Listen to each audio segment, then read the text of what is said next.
Podemos assentar, meus amados irmãos. Gostaria de agradecer a Deus a presença de todos vocês, agradecer a presença dos pais e padrinhos, das crianças. Nós estamos vivendo hoje a festa de Cristo, Rei do Universo. E com esta celebração nós concluímos o ano litúrgico. A partir da semana que vem, um novo tempo começa. E observem, meus queridos, que hoje Jesus é chamado de Cristo Rei. Um rei diferente. Um rei diferente de todos os reinados que nós conhecemos nesse mundo. É por isso que a igreja é a instituição milenar mais antiga da sociedade. Porque ela não foi regida por homens de carne e sangue, mas pelo próprio Cristo, Rei do Universo. A igreja é a instituição mais antiga da sociedade. Tem mais de 2000 anos. Outros impérios foram talvez até aparentemente mais fortes. Império Otomano, Império Romano, cultura greco-romana.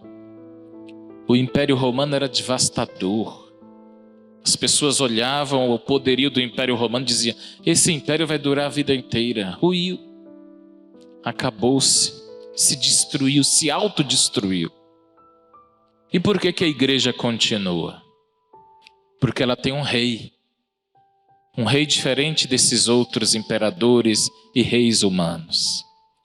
O nosso rei é Deus, e a igreja é gerida por este rei. E este rei, no capítulo 16 do Evangelho de São Mateus, diz que a porta do inferno nunca prevalecerá sobre a igreja católica. Ele não disse que não tentariam destruir. Ele disse que não conseguiriam. Entendem isso, sim ou não? Mas esta igreja corre um grande risco. Se não for feita uma catequese bem feita, ela começa a se destruir por dentro. E aqui no Brasil, nós temos 500 anos, um pouco mais de 500 anos de evangelização. E nós hoje sofremos as consequências de uma catequese mal feita. Uma catequese mal feita, queridos irmãos, pode levar a fé das pessoas embora. Nunca antes na história de nosso país, nós tivemos tão poucos cristãos. Há 40 anos atrás, a quantidade de cristãos era quase de 80% da população brasileira. Hoje, de católicos, nós somos pouco mais de 50%. E o que é mais grave? Essas pessoas não saíram da igreja católica para irem para uma igreja evangélica. Antes o fosse e continuassem acreditando em Jesus. Essas pessoas saíram para não acreditarem em nada. Foram para o ateísmo, para a desilusão. Adoraram outros deuses e estão lá até hoje.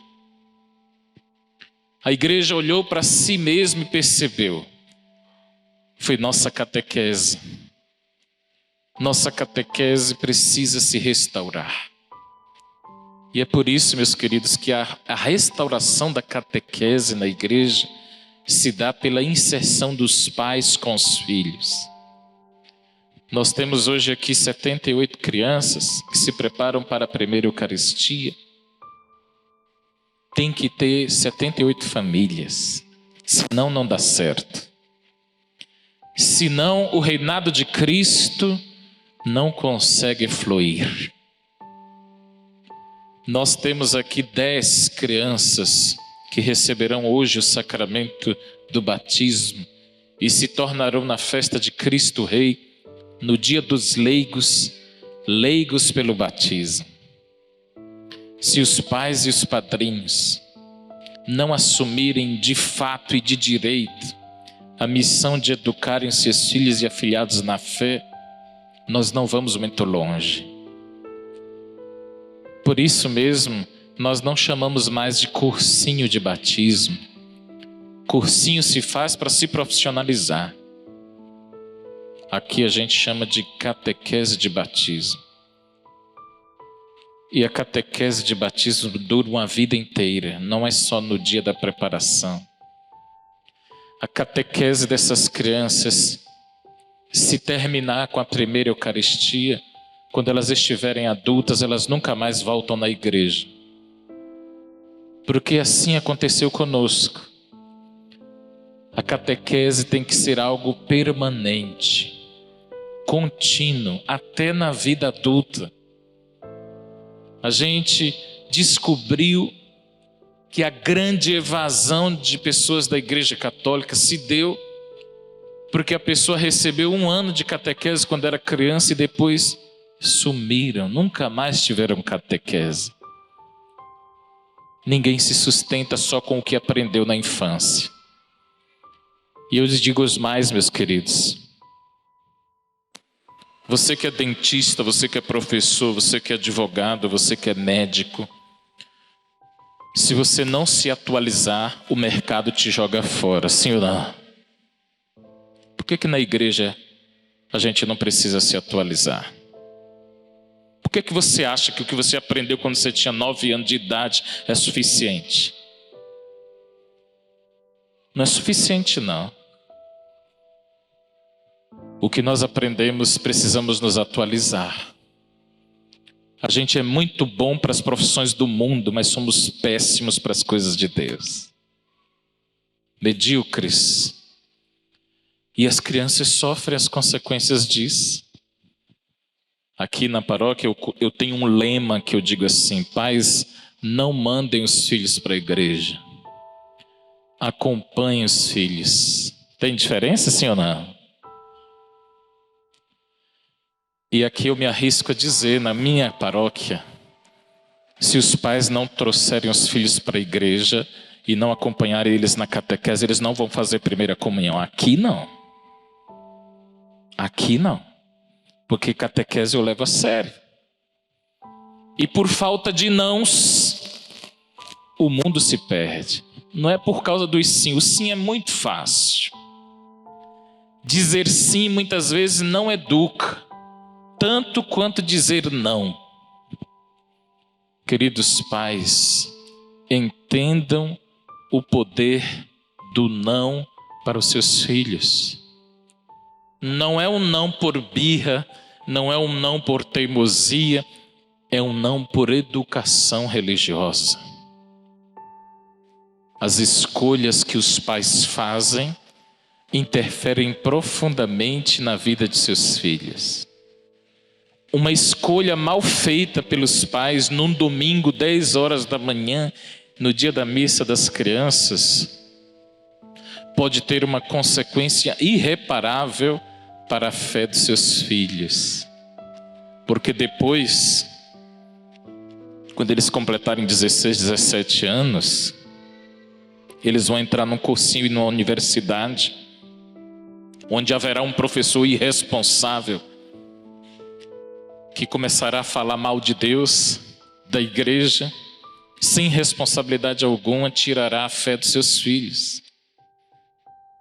Vai tirar a fé dos seus filhos. E não pense que é só a fé que vai embora.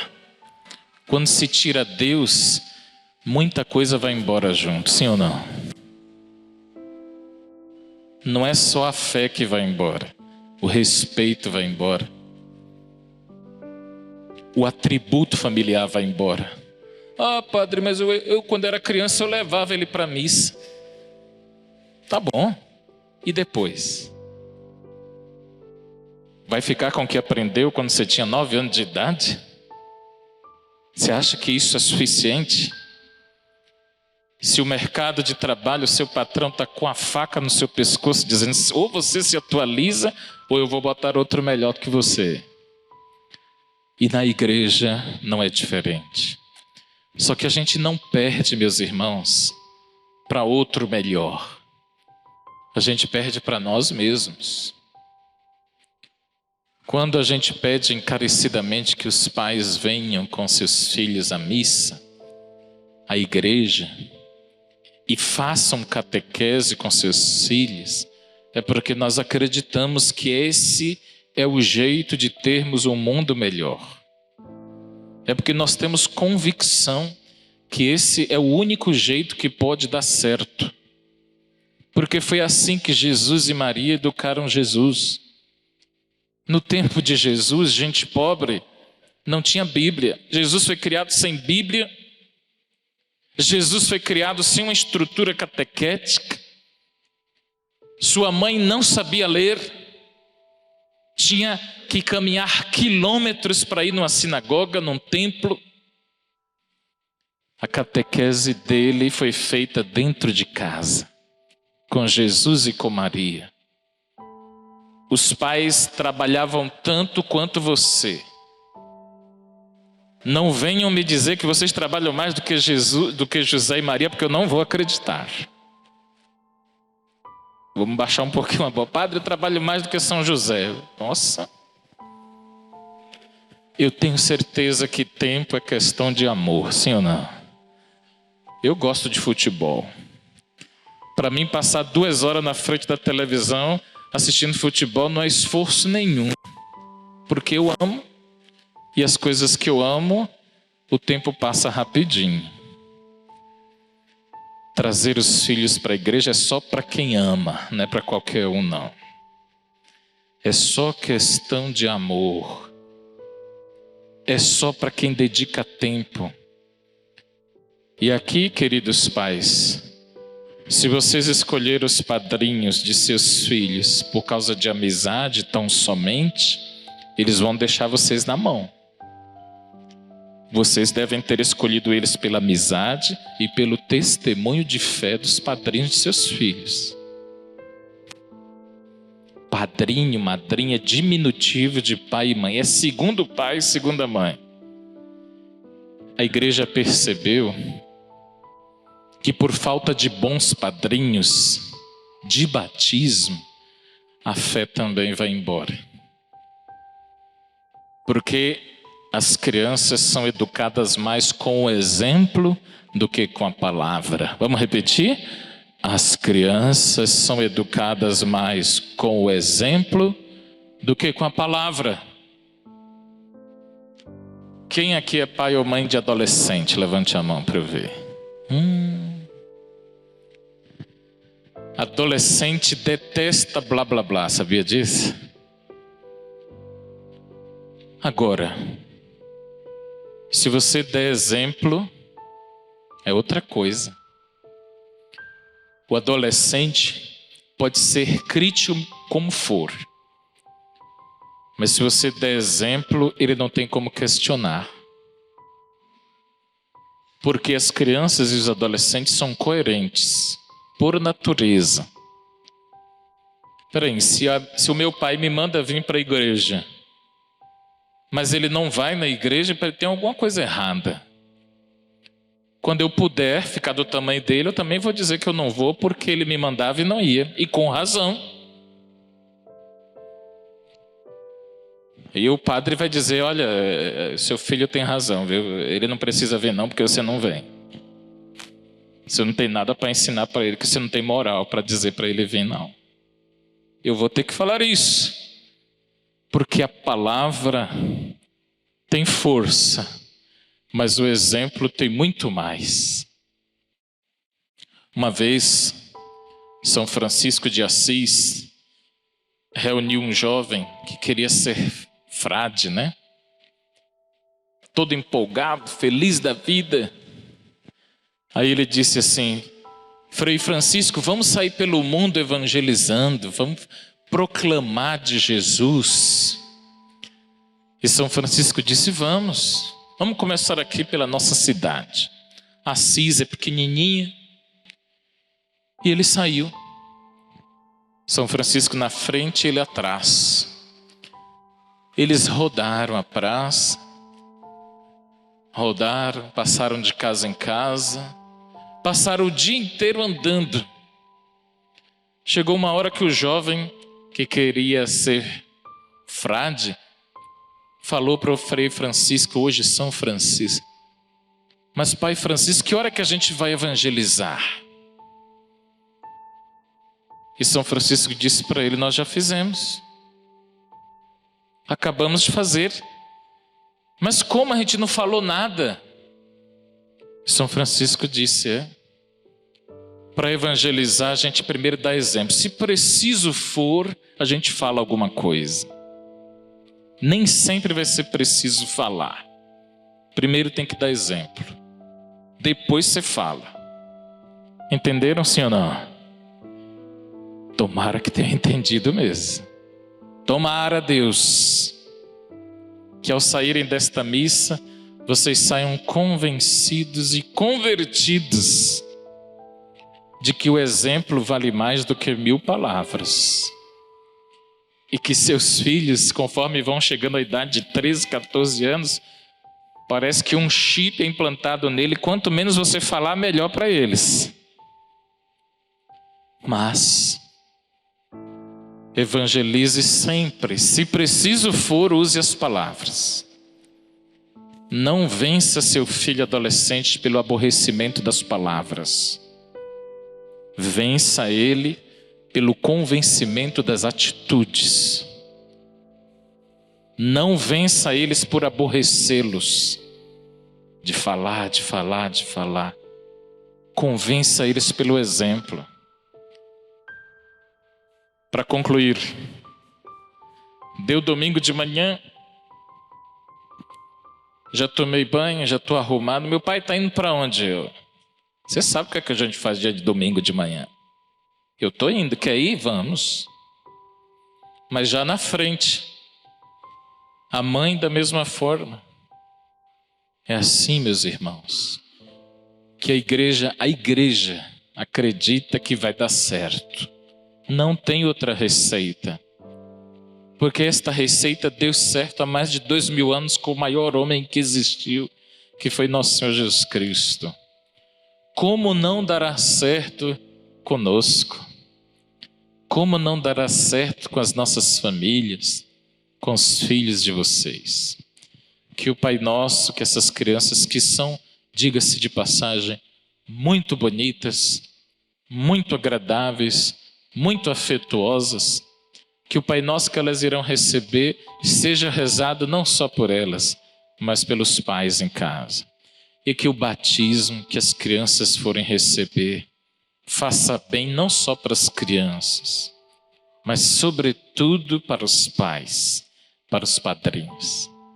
Aqui, quem peca menos é quem está com mais moral diante de Deus. E nesse caso não é a gente, são eles. Sim ou não?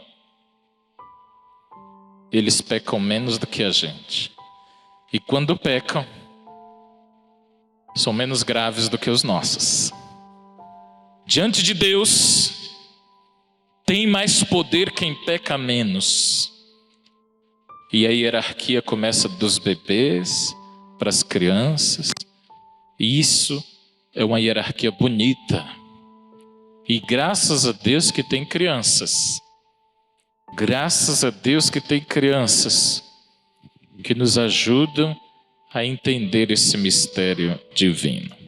Louvado seja nosso Senhor Jesus Cristo. Para sempre. Você acabou de assistir esse vídeo, eu te convido a se inscrever nesse canal no YouTube, Padre Aloísio Mota, curtir, comentar, dar a sua opinião e compartilhar esse vídeo. É assim que nós, através do YouTube, conseguimos evangelizar, levando a palavra de Deus para todos os seus familiares e amigos. Deus te abençoe.